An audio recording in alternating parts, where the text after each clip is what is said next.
Assalamualaikum and welcome back to Latif Sir's Commerce Academy. Dear JKSLG Finance Accounts Assistant Aspirants, मैं रफ़ीक Bashir statistics का lecture number 17 आपके सामने। आज हम डिस्कस करेंगे वाइटल स्टैटिस्टिक्स पे पूरा थियरी पार्ट। उसके बाद हम जब MCQ लाएंगे तो उसमें न्यूमेरिकल क्वेश्चन लाएंगे। तो साथ साथ में आप मुझे फॉलो कर सकते हैं लतीफ़ सर अकेडमी पे। मैं GK भी पढ़ा रहा हूँ। फिजियोग्राफी का लेक्चर 2 अपलोड हो चुका है, वो कल लाइव आएगा। तो डियर एस्पिरेंट्स, स्टैट के हमारे पास 2 से 3 लेक्चर्स रहे हैं। आज हम वाइटल स्टैटिस्टिक्स कंप्लीट करेंगे। उसके बाद हमारे पास रहता है इंडेक्स नंबर्स, तो वो भी देखेंगे। फिर चलिए मैं बढ़ रहा हूँ वीडियो की तरफ।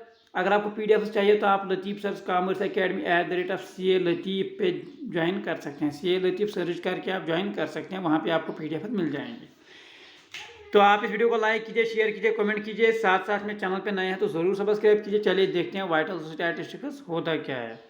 तो वाइटल स्टैटिस्टिक्स सिंपली होता है जब हम न्यूमेरिकल रिकॉर्ड्स रखते हैं किसके, मैरिज के, बर्थ्स के, डेथ्स के, सिकनेस के एटसेट्रा, जिसकी वजह से फिर हम हेल्थ और ग्रोथ किसी कम्युनिटी की स्टडी कर सकते हैं।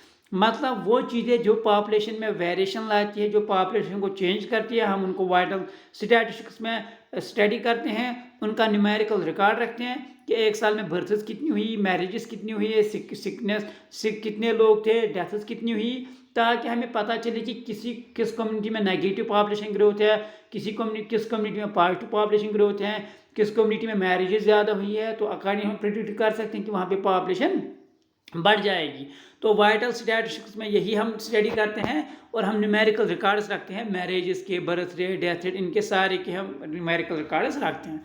पर्पज़ क्या है? पर्पज़ देखिए, इसके पर्पज़ बहुत ज़्यादा है। हेल्थ पर्पज़ इसके लिए यूज़ में आता है। देखिए कैसे हम ये सोचेंगे कि अगर किसी कम्युनिटी में बर्थ रेट ज़्यादा है तो हम बोलेंगे नहीं, इसमें तो पॉपुलेशन ग्रोथ बहुत बढ़ रही है, तो हम उसको कंट्रोल में एंटीनेटलिस्ट पॉलिसीज लाएंगे जो पॉपुलेशन को कंट्रोल में रखेंगे। अब किसी जगह डेथ रेट ज़्यादा है, हम बोलेंगे नहीं, पॉपुलेशन को तो मेंटेन करना है, हम हेल्थ पॉलिसीज अच्छे से लाएंगे, वहाँ पे इक्विपमेंट भेजेंगे, दवाइयाँ भेजेंगे, ताकि पॉपुलेशन को कंट्रोल में रख सके और यहाँ पे डेथ रेट को कम कर सके।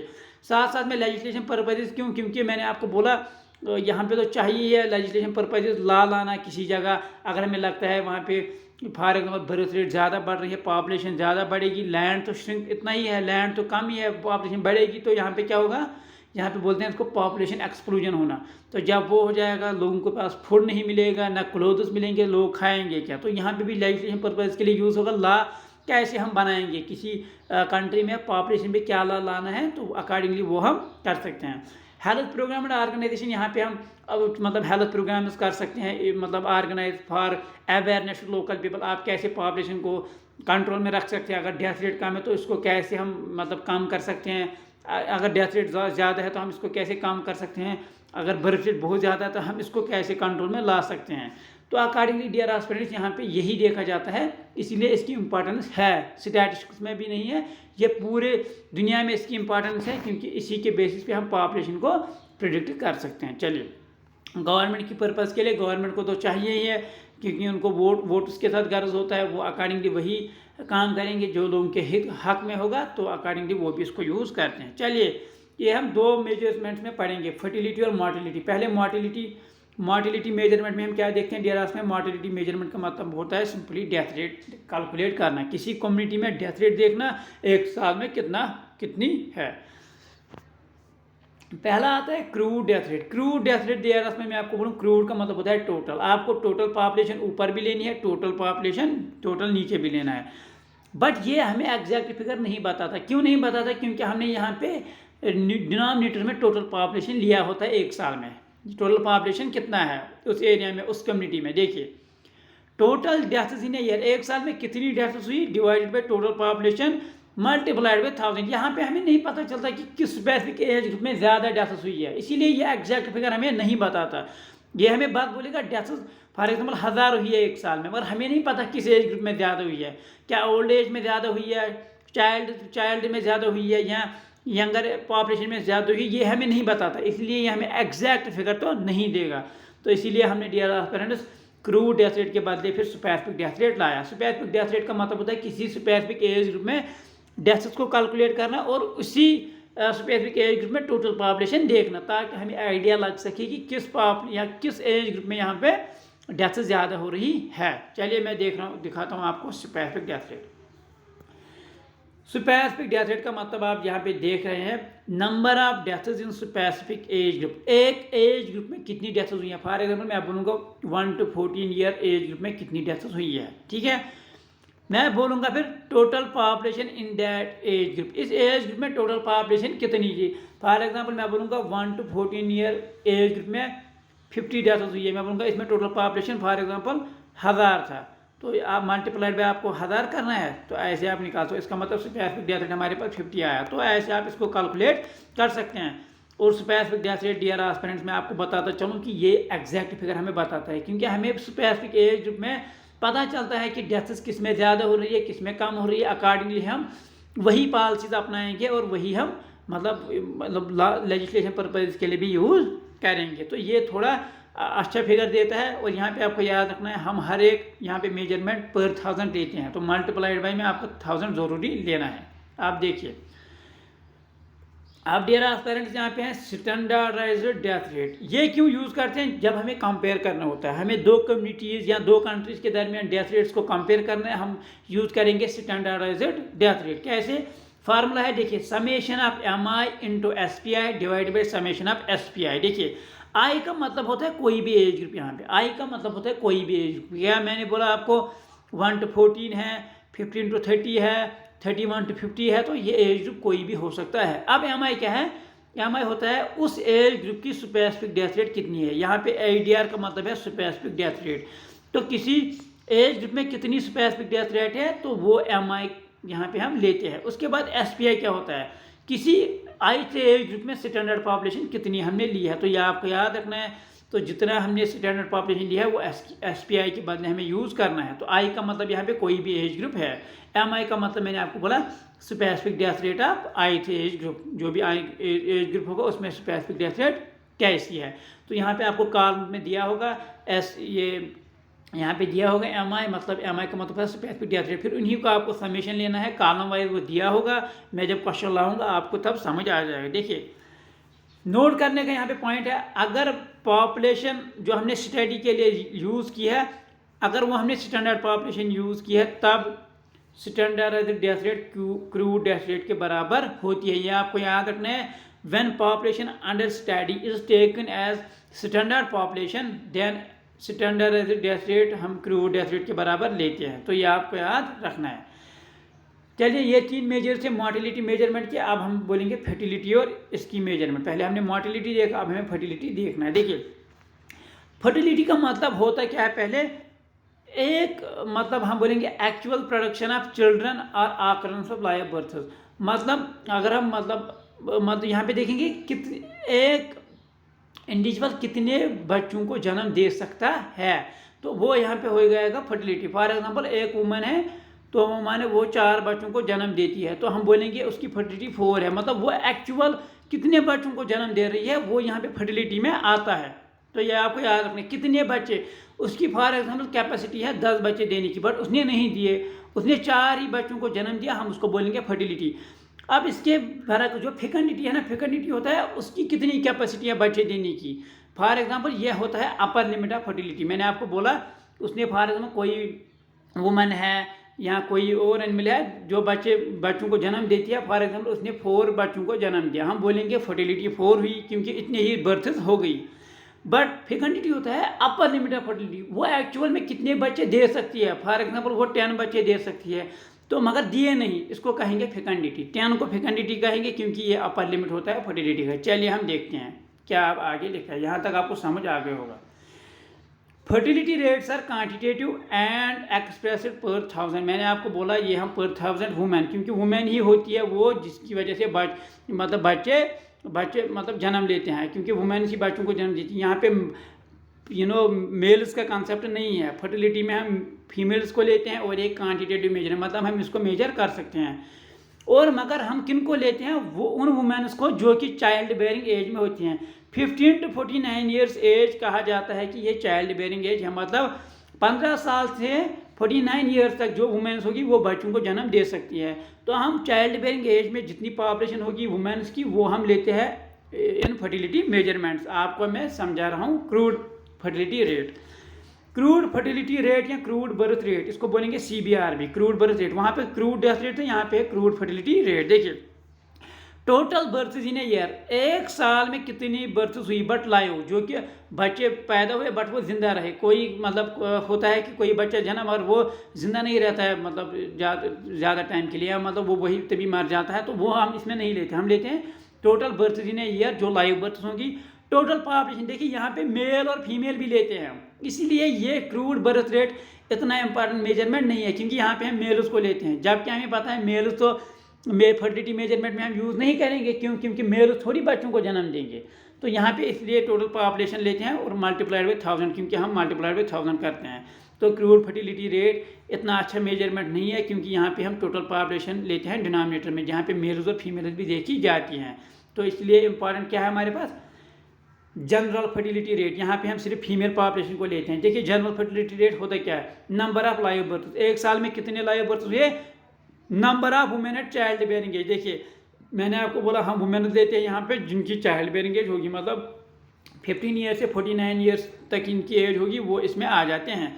और 1000 तो आपको मल्टीप्लाई करना ज़रूरी है, क्योंकि मैंने बोला हम पर 1000 ऑफ वुमेन देखते हैं।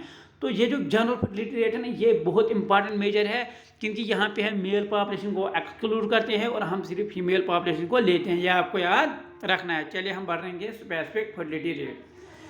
तो स्पेसिफिक फर्टिलिटी रेट होता है डियर एस्पिरेंट्स, देखिए आप, स्पेसिफिक का मतलब होता है number of live births in specific age group. एक स्पेसिफिक एज ग्रुप में कितनी लाइव बर्थ्स हुई है divided by number of females in specific age group. उस स्पेसिफिक एज ग्रुप में कितनी वुमेन्स है।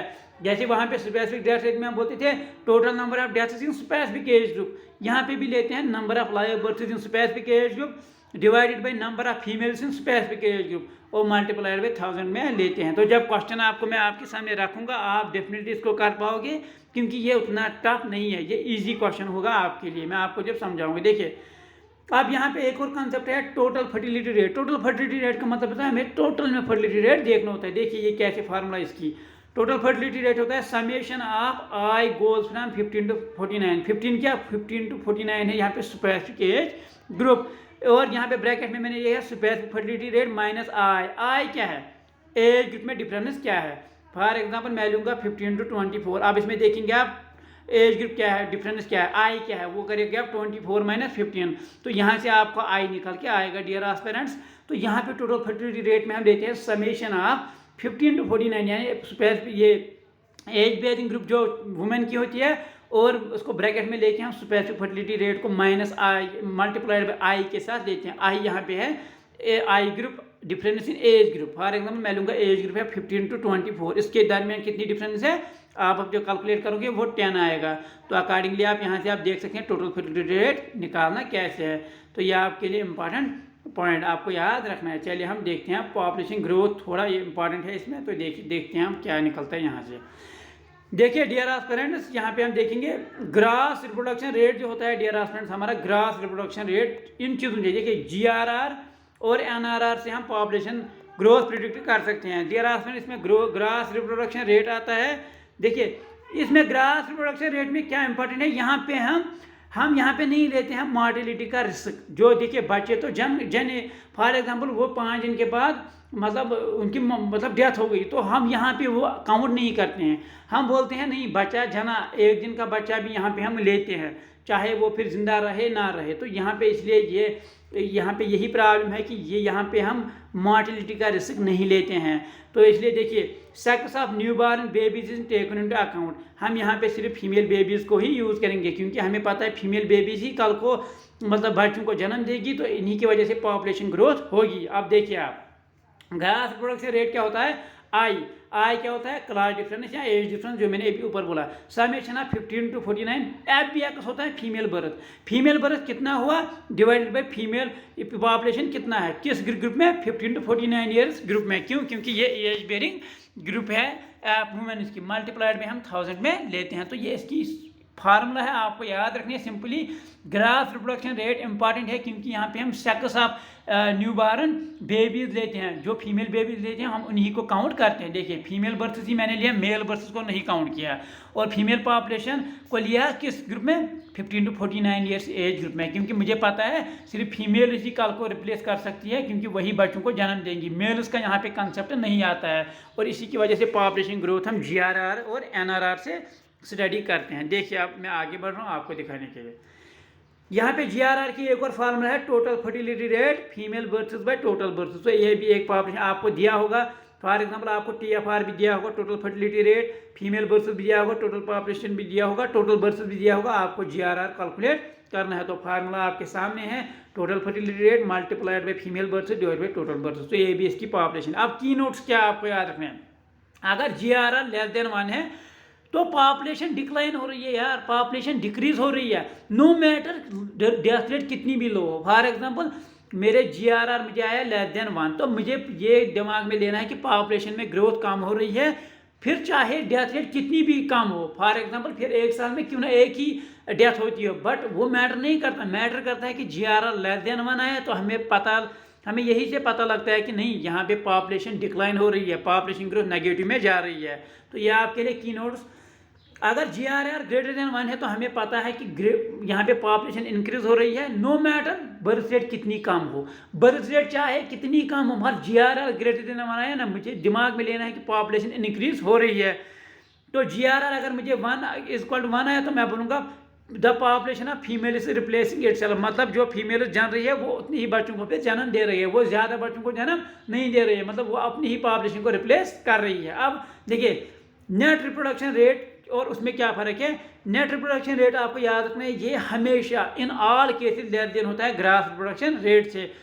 तो देखिए वहाँ पे हम ग्रास रिप्रोडक्शन रेट में मॉर्टेलिटी रिस्क मतलब नहीं लेते थे इनटू अकाउंट, बट यहाँ पे हमें मॉर्टेलिटी रिस्क लेना होता है ताकि हमें पता चले कि कितनी जब लाइव बर्थ हुई कितनी फीमेल उसमें जिंदा रही, क्योंकि ताकि वो कल को पॉपुलेशन को बढ़ा सके। तो यहाँ पे मॉर्टेलिटी रिस्क हम लेते हैं। देखिए इसलिए यहाँ पे फार्मूला आप देखेंगे, यहाँ पे आप फार्मूला देखेंगे नेट रिप्रोडक्शन रेट, यहाँ पे आई क्या है, एज डिफरेंस, यहाँ कल summation of 15 to 49 female births divide by female population multiplied by 1000 और मल्टीप्लाइड बाय सर्वाइवल रेट, मतलब लाइव बर्थ में कितनी फीमेल जिंदा रही, क्योंकि कल को वही पॉपुलेशन को बढ़ाएंगी। इसीलिए यहाँ पे मॉर्टेलिटी रिस्क हम जरूरी लेते हैं in the form of survival rate. Survival rate GRR में नहीं आता, इसीलिए वो इतना अच्छा मेजर नहीं है।